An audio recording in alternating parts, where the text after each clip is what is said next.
Cheerio and welcome to Victorian England. Today we shall be talking about entertainment. Right, shall we get started then? One very popular form of entertainment in Victorian England was gambling. Both the upper classes and the lower classes partook in this activity. It didn't matter what the game was, just as long as there was wagering involved. For those with access to books, literature was another very important and popular form of entertainment.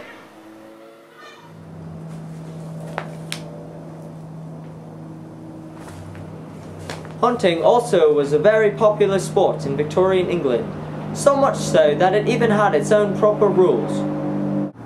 Hunting was almost always done with a dog, and in most cases the dog would be a hound.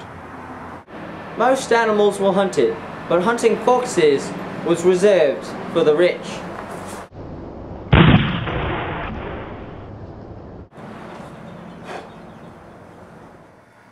Many Victorians also had a smashing good time making scrapbooks. It was usually women who would partake in this activity, although sometimes children and occasionally men. In these scrapbooks would be put newspaper clippings, photographs, tiny paintings, little trinkets like keys and pressed flowers, and the like.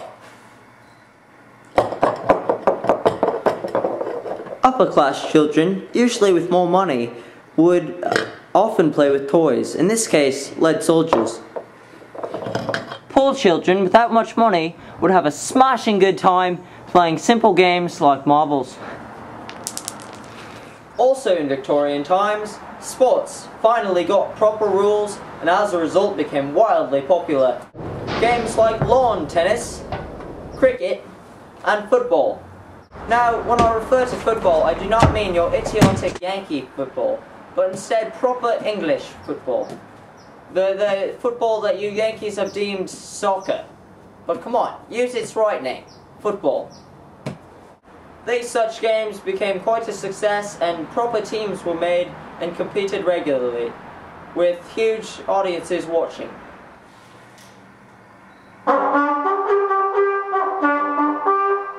Brass bands became very popular in Victorian England and people often went to watch them at newly invented bandstands.